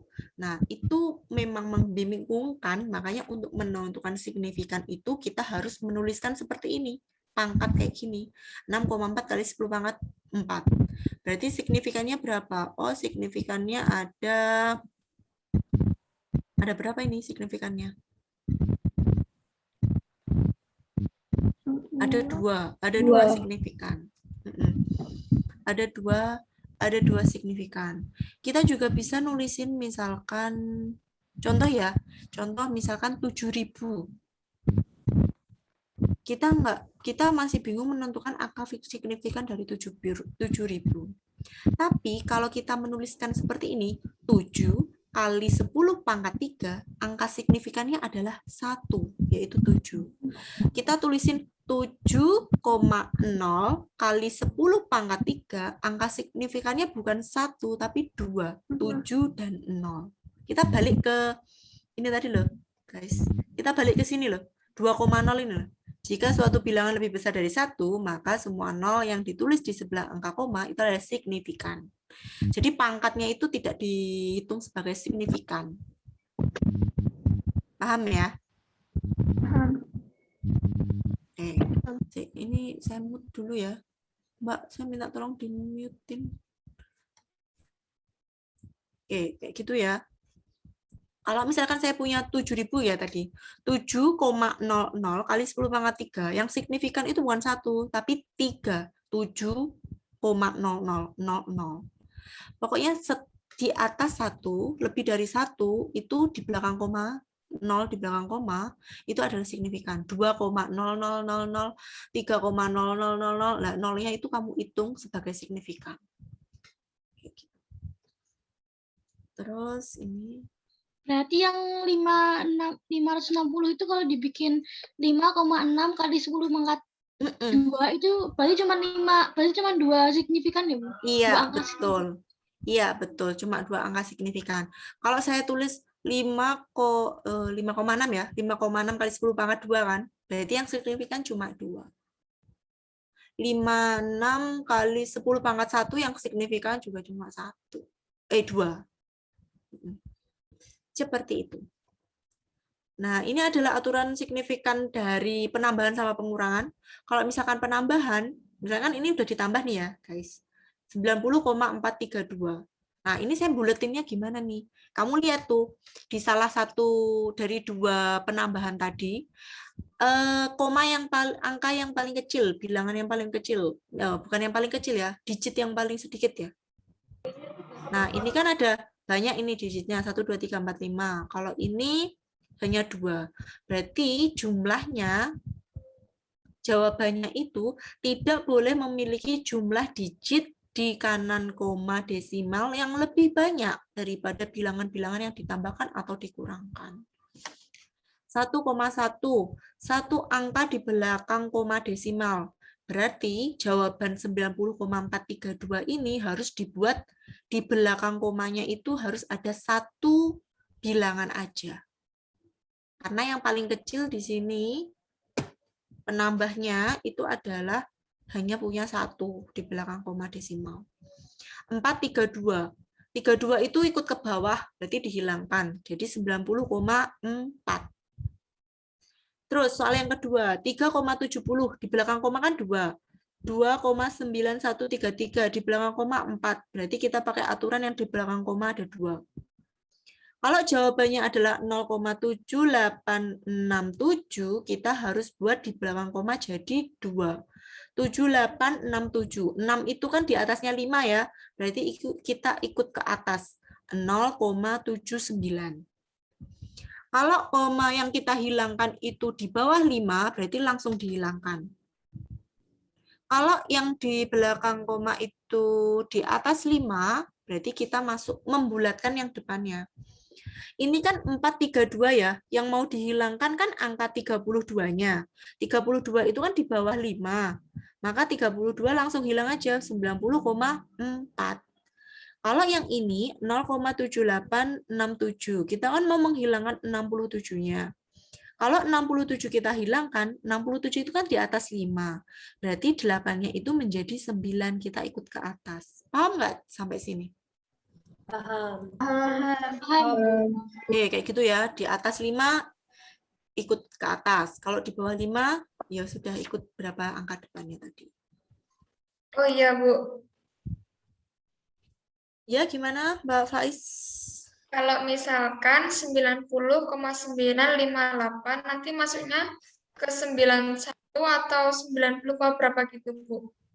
Kalau bentuknya itu penjumlahan, angka dari hasil penjumlahan tadi, awalnya itu berapa digit di belakang koma?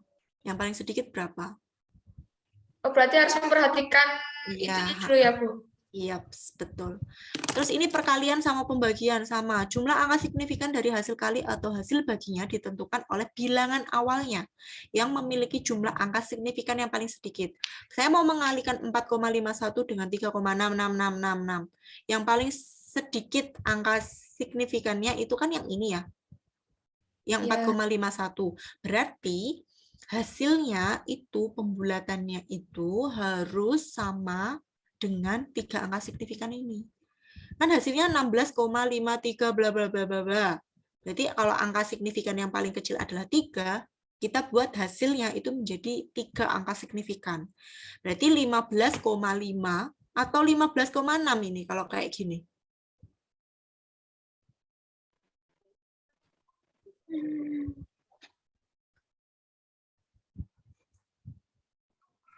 (15,5 ya, karena 36 itu kan di bawah 5, ya sudah kita hilangkan. Kecuali kalau di belakang 5 itu adalah misalkan 6, 7, 8, berarti 5-nya itu berubah menjadi 6, 16,6. Paham ya teman-teman? Oke, terus yang kedua itu adalah pembagian. Kalau pembagian sama. Ini ada 2 angka signifikan yang paling kecil, berarti hasilnya harus dibuat 2 angka signifikan. Kalau saya bikin dua angka signifikan, berarti harusnya itu cuma 6, 0. Kalau 6 sama 0 kan 6 sama 0. Tapi setelah 0 ini kan 6 ya. 6 itu kan di atasnya 5. Berarti kalau saya hilangkan, 0-nya itu berubah menjadi 1. Ya nggak? Ya. Ya, oke. Paham ya? Paham. Ya, oke. Oke, sebentar. Tinggal sedikit lagi. Angka bilangan eksak, ini biasa penambahannya. Kalau bilangan eksak itu diperoleh dari definisi atau lewat perhitungan banyaknya benda yang dapat dianggap memiliki jumlah angka signifikan yang tidak terhingga. Misalkan diminta untuk menentukan rata-rata. Rata-rata dari ini semua. Ini kan angka signifikannya itu kan 3 toh. Berarti kita buat rata-ratanya itu juga punya angka signifikan 3. 6,67. Kita tidak bisa ya.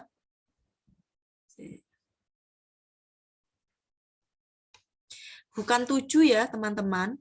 Tapi kita tetap 6,67. Bukan 7, bukan dibulkan jadi 7 kan. Sehingga kita punya 3 bilangan eksak di sini. Karena 3 adalah maksudnya ini. Karena 3 adalah bilangan eksak, maka ini 3-nya bisa dihilangkan atau 3 itu kan di bawahnya 5 ya. Jadi kita bisa hilangkan. Kayak misalkan pembagian yang belakangnya misalnya berapa ya, yang pembagian berapa yang belakangnya 2 terus atau 4 terus kayak gitu, itu bisa dihilangkan. Nah, kemudian kita masuk ke dalam ketepatan dan ketelitian. Ketepatan dan ketelitian, apa beda ketepatan sama ketelitian?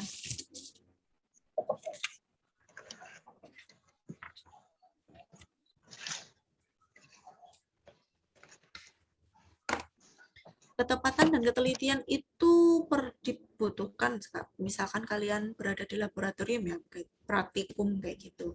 Ketepatan dan ketelitian saat mengukur itu diperlukan.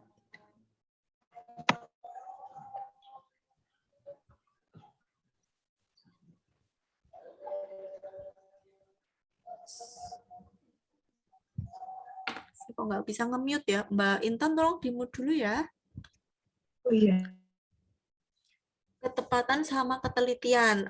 Kalau ketepatan itu seberapa dekat hasil pengukurannya itu dengan nilai yang sesungguhnya, tepat nggak nih? Misalkan saya mengukur berat badan saya 60,1. Tepat nggak saya sebenarnya adalah 60, tapi hasil pengukuran saya 60,1. Atau mungkin saya ukur lagi ternyata 60,9, kan lebih jauh ya dari 60, berarti kan kurang tepat ya. Yang paling mendekati adalah 60,1. Kemudian ketelitian, seberapa dekat 2 atau lebih hasil pengukuran dari kuantitas yang sama sesuai satu dengan yang lain.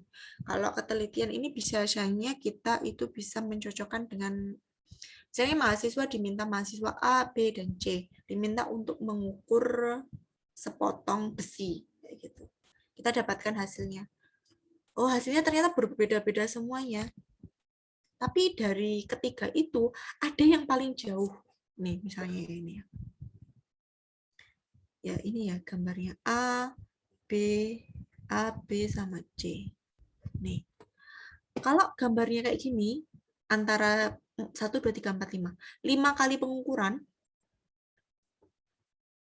5 kali pengukuran itu dia berada di poin 100. Oh, ini ceritanya anak panah, teman-teman. Kalau kita manah, nah 5 kali melempar anak panah itu berada di dekat 100 ini, berarti ini memiliki ketepatan dan ketelitian yang baik. Nah, misalkan kemudian kita ganti ke yang ini, gambar yang kedua.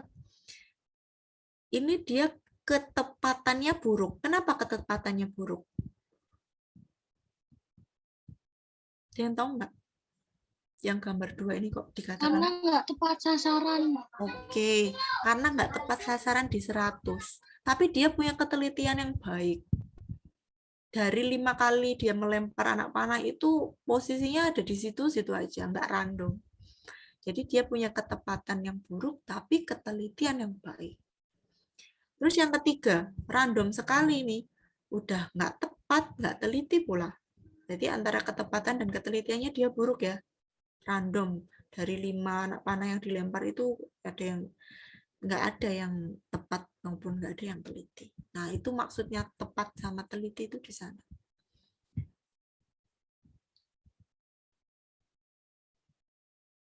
Nah, ini yang terakhir terkait dengan metode faktor label dalam menyelesaikan suatu soal. Misalkan ini konversi sih sebenarnya.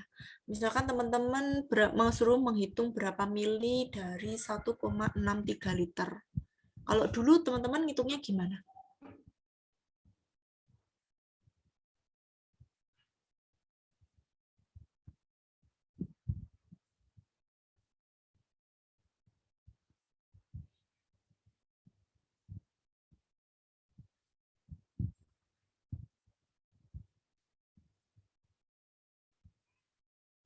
Pakai rumus seperti ini nggak ngitungnya teman-teman kalau mau mencari dari 1,63 liter menjadi mili. Saya baru menemukan atau saya baru melihat rumus-rumus seperti ini itu ketika saya masuk kuliah. Dulu sepertinya ketika kita SMA, saya nggak tahu ya teman-teman SMA-nya gimana. Kalau dari mengkonversi liter ke mili, gram, kilogram, dan seterusnya itu ya sudah bayangan saya itu ada tangga-tangga kayak gitu. Kalau ini liter, mau jadiin mili, liter, berarti turunnya itu berapa kali tuh? Itu dekameter di senti. 2 kali. 2 kali berarti dikalikan 100, kayak gitu. 2 kali, 3 kali ya, berarti dikalikan 1000, kayak gitu. Berarti berapa? Kayak gitu enggak? Iya, Bu, dulu pakai tangga-tangga. Nah, pakai tangga. ya pikirannya tangga ya. Saya baru menemui prosedur metode faktor label ini baru di kuliah. Tapi ya ini sebenarnya biar kita teliti dan tepat aja sih. Kita lihat ya. 1 liter itu kan kita paham bahwa 1 liter itu ada 1000 mili. Kalau kita punya 1,63 liter diminta menjadi mili, berarti 1000 mili per 1 liter. Ingat ini. Ini jangan kebalik, liternya ke atas, milinya ke bawah. Kalau liternya ke atas, berarti kan sejajar dengan liter yang ini. Nggak bisa dicoret. Nah, ceritanya kan kita mau mencoret liternya itu. Liternya dicoret, berarti 1,63 kali 1000 berapa? 1630 milinya dituliskan di sini. Mili. Nah, kalau kamu liternya itu di atas, kita nggak bisa nyoret. Liter kalau sejajar dengan liter itu nggak bisa dicoret. Kalau notasi, kalau satuan, kalau sama, itu nggak bisa dicoret. Satuan bisa dicoret ketika dia posisinya itu ada yang di atas atau ada yang di bawah, itu bisa dicoret. Nah, contoh ya, misalkan teman-teman bisa mengerjakan itu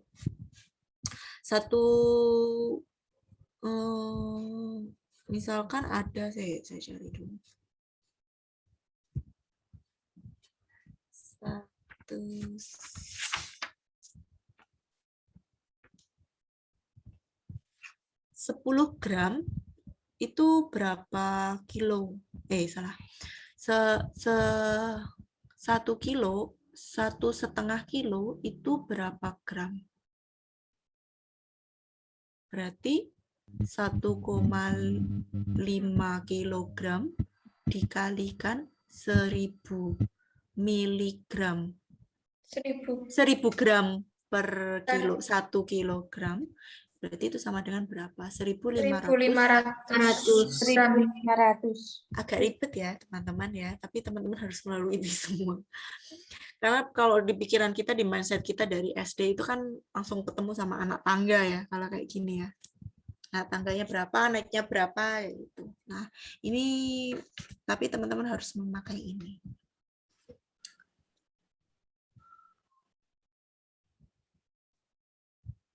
Nah, ini juga sama.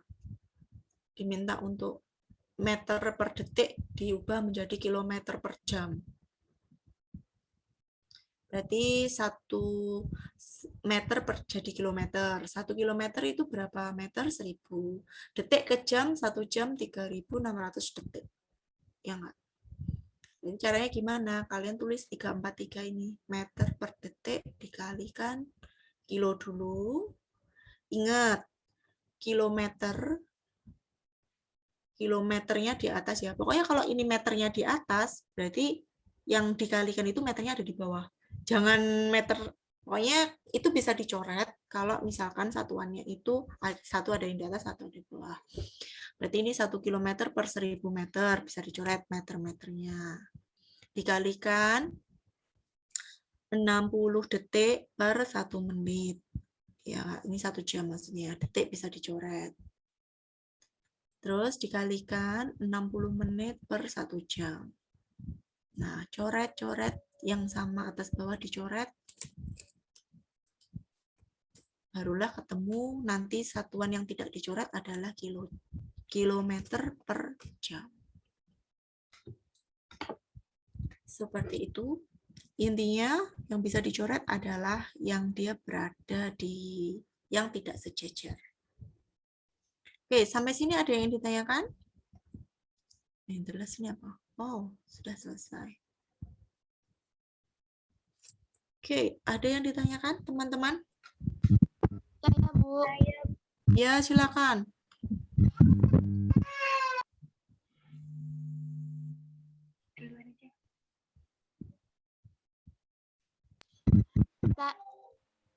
Tadi yang sebelum bilangan eksak itu, Bu, yang 4,5 dikalikan yang itu, Bu. Saya kan mencoba itu kan mengkalikannya 4,5 dikalikan kalau 3,666 bisa dibulatkan menjadi 3,7 bukan, Bu? Jadi ini kan kita belum selesai ya. Kita nggak bisa membuat jadi 3,7. Kita tetap, soalnya kan udah 4,51 kali 3,66. Dikalikan sesuai dengan soalnya aja. Jangan dibulatkan. Kalau yang dibulatkan itu ketika sudah ketemu hasilnya. Kayak gitu. Mbak mau membulatkan dari awal ya? Iya.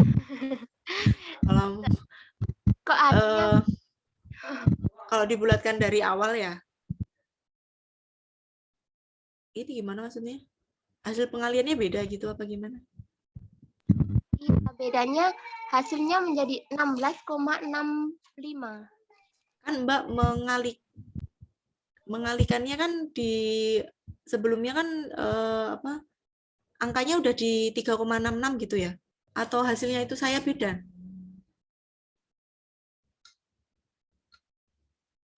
Gimana Mbak?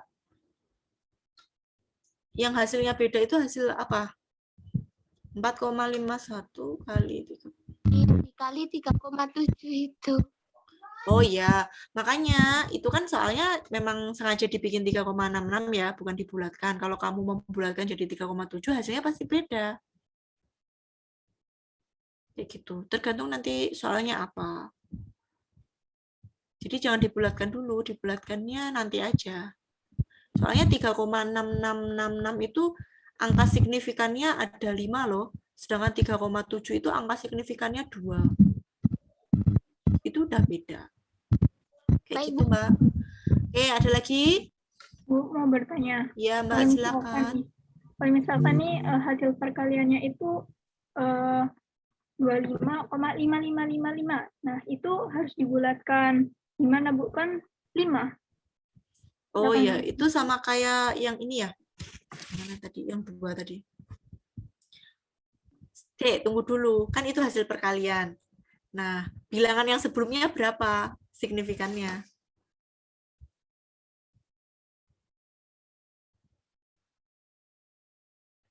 Halo, Mbak? Ya, Bu. Kan tadi kasih soalnya 25,55555 kan hasil perkalian. Nah, yang dikalikan itu bilangan awalnya itu berapa dulu soalnya? Signifikannya. Saya kan baru bisa menentukan harus berapa kan harus dari itu. Dari ini ya. Dari soal awalnya. Misalkan sama ini kayak 3 angka signifikan gitu, Bu. 3 angka signifikan berarti kan 25,5 ya?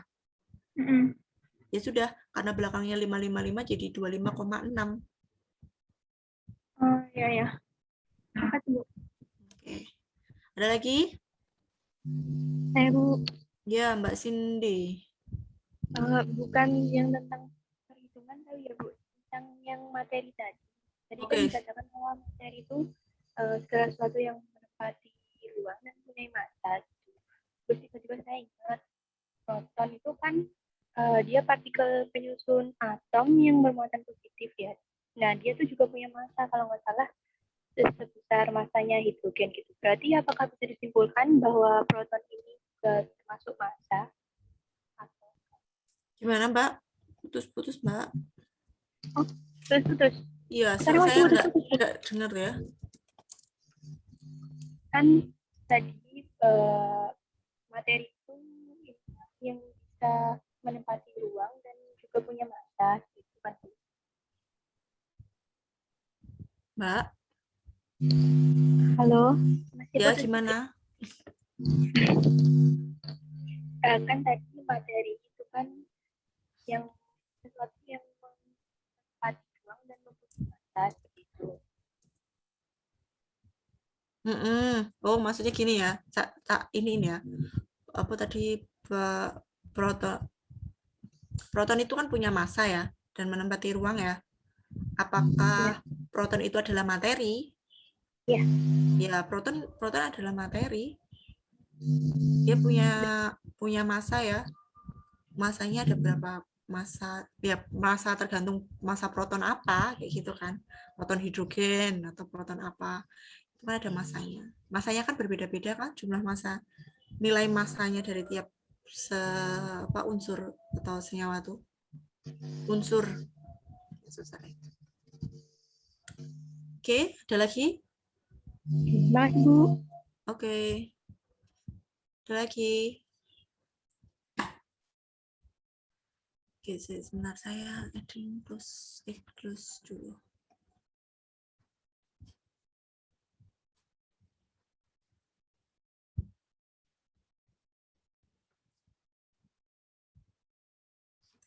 Oke, ada lagi sambil nunggu pertanyaan ya, teman-teman. Mungkin besok karena materinya ini sudah selesai, saya akan memberikan soal ya buat teman-teman terkait dengan bagaimana menentukan angka signifikan, terus tadi notasi bilangan dan seterusnya. Itu saya akan kasih soalnya untuk besok. Kita bisa discuss kalau misalkan ada yang bingung, kita bisa discuss melalui WhatsApp group. Oh iya, WhatsApp grupnya ada Bu Laili juga ya. Atau mungkin nanti Bu Laili di live-in dulu biar tidak memberikan banyak notif.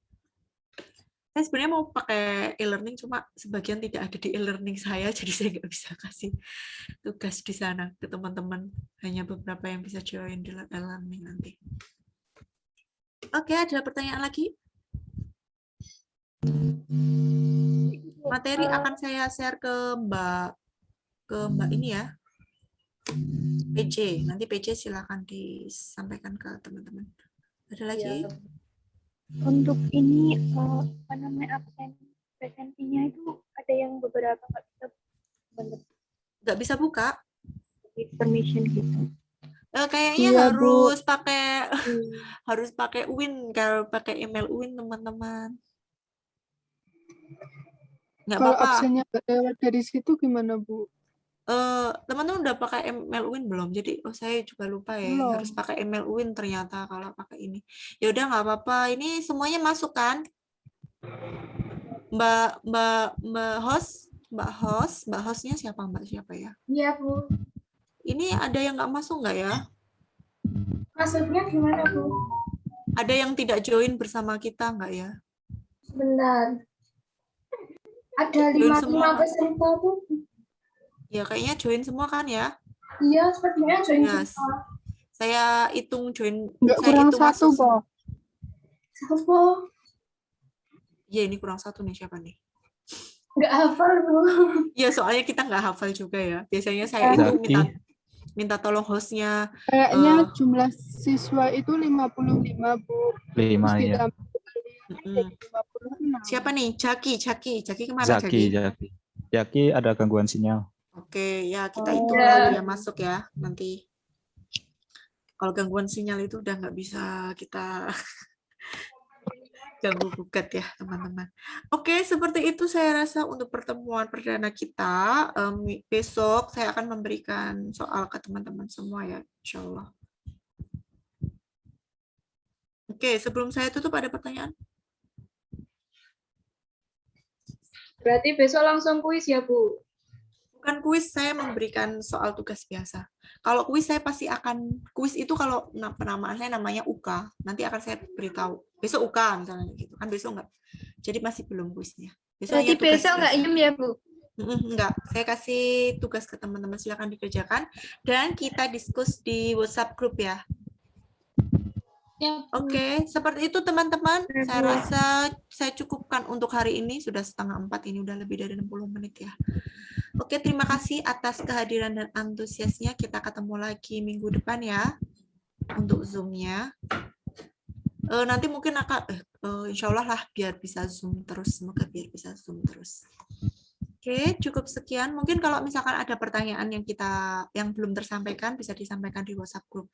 Nanti saya WA Bu Laili, minta tolong dikeluarkan dulu aja ya. Nanti kalau udah setelah UTS biar dimasukkan, biar tidak mengganggu banyak notif. Oke, seperti itu teman-teman. Saya rasa saya cukupkan. Semoga yang sedikit ini bisa memberi manfaat untuk teman-teman semua. Saya akhiri, mohon maaf jika dalam penyampaiannya ada yang masih kurang. Saya tutup. Wassalamualaikum warahmatullahi wabarakatuh. Waalaikumsalam warahmatullahi wabarakatuh. Minta tolong kepada Mbak Lilis nanti rekamannya silakan di-share di grup bisa ya, atau mungkin teman-teman punya link YouTube bisa di-share di sana. Untuk semua mata kuliah aja. Oke, saya live ya. Terima kasih semuanya. Terima kasih Bu.